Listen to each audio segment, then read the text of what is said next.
Hi, my name is Paige Castellan, and I would like to start this video off by thanking you for the opportunity to apply for the Diversifying Artificial Intelligence Fund.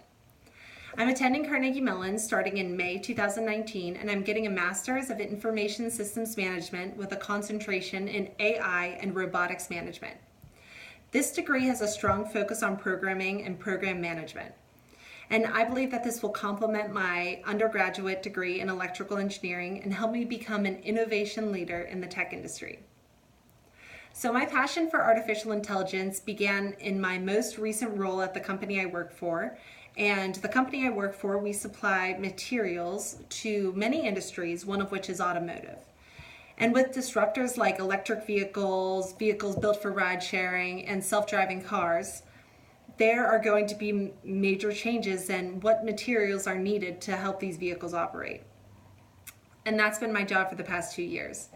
I'm building the North American strategy for the company Covestro and helping them identify how they should innovate their materials to make sure that they're prepared to meet the demands of the industry disruptors of tomorrow. So that was a lot of information, but throughout this job, I've had to explore many trends, one of which has been artificial intelligence. So I was leading a project for over a year focused on self-driving car sensors. And when you have an autonomous vehicle, there are 3 major sensors that help drive the car. You have a LiDAR, a radar, and a camera, or multiple of all of those. So because you have so many sensors, and these sensors are continuously processing large amounts of data, you need a brain for the vehicle where it could have sensor fusion. And all of these pieces are coming in, and then the brain has to make decisions on what to do. And that's how artificial intelligence plays in. And not only are the sensors collecting data and then making decisions on that, but the brain of the vehicle, for the terms that I keep using, the brain of the vehicle is also pulling information that other cars are sending it. So at the speed of light, artificial intelligence is enabling vehicles to make decisions even smarter most of the time than a human does when they drive. Because as a human, I'm not able to communicate necessarily with all the vehicles around me or the vehicles that have been going over the same icy patch for 30 minutes. So the challenge with me right now is I'm passionate about this field, but I'm stuck with a solution, only a portfolio of material solutions to solve these challenges when it comes to self-driving cars. And that's why I would like to go to an institution like Carnegie Mellon, who's really a leader in the AI space, and get a solid baseline to complement, again, my electrical engineering degree to help them be a tech leader in the fields of self-driving cars. Okay, so that goes into my passions of what I want to do with my career, but it's been interesting lately because I've realized that artificial intelligence is opening many doors in places just like that I would have hobbies in. So one of the things I've been doing, and one of my biggest hobbies for the past 10 years is being a scuba diver. And my dad is my dive buddy, but half the time I look over and he's either in the sand or shooting up to the surface because he struggles controlling his buoyancy. When you scuba dive, you have a buoyancy control device, and it's the backpack that you attach your tank to. And I was reading an article about how artificial intelligence is combining, or when you combine artificial intelligence with scuba diving and building smarter dive equipment, you can have your buoyancy control device, the backpack, you can have that work on its own. You don't have to be manually inflating or deflating. The computer can sense what you need at that moment to help remain buoyant in the water. And so it's been cool for me to see how artificial intelligence can play out in, again, my hobby, scuba diving.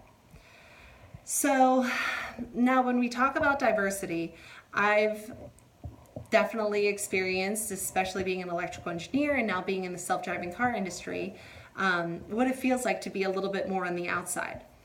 And before my role with the Future of Mobility, I was an electrical engineer on the ground crew for Solar Impulse 2, which was the world's first solar-powered airplane to fly around the world. It was definitely one of the coolest jobs I think I would ever have. And through that experience, it gave me a platform to really share my experiences as a woman in STEM and also as a technology leader in a different form of energy usage.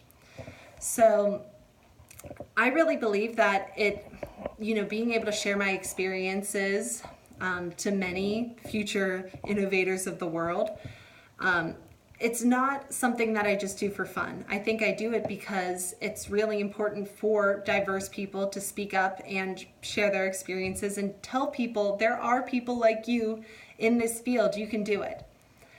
I was at an autonomous vehicle conference in Silicon Valley, and I kind of felt a little bit out of place. And I couldn't really figure out why until I was skimming over the program and realized there was no diversity among all 36 of the speakers.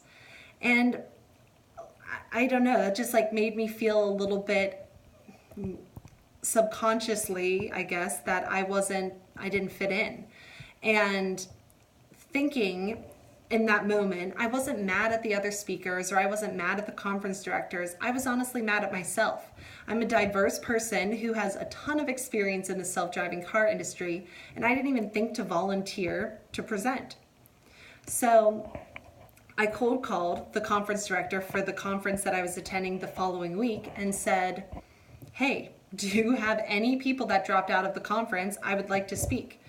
And surprisingly, he said, actually, we have a 30-minute spot open. What would you want to talk about? And I gave him 3 topics. I said, I'm an expert on these 3 fields.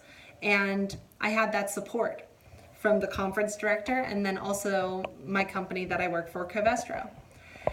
And so my thought process there too is diversity is great, and bringing in a diverse mix of teams, especially during the education phase of a lot of people's lives. It's great to learn from your fellow classmates who have different experiences, but it's so important to retain those diverse people as well.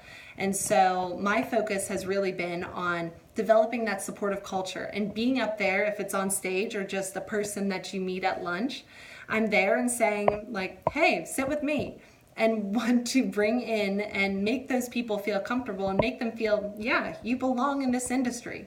So sorry, I'm getting a little bit passionate right now, but I really think that there's too many people out there telling you that you can't do it, and I am always 100% one of those people that tell you you can. So I'm really looking forward to getting my master's from Carnegie Mellon and learning from my fellow classmates, and then becoming an innovation leader and supportive, inclusive innovation leader of tomorrow. Thank you.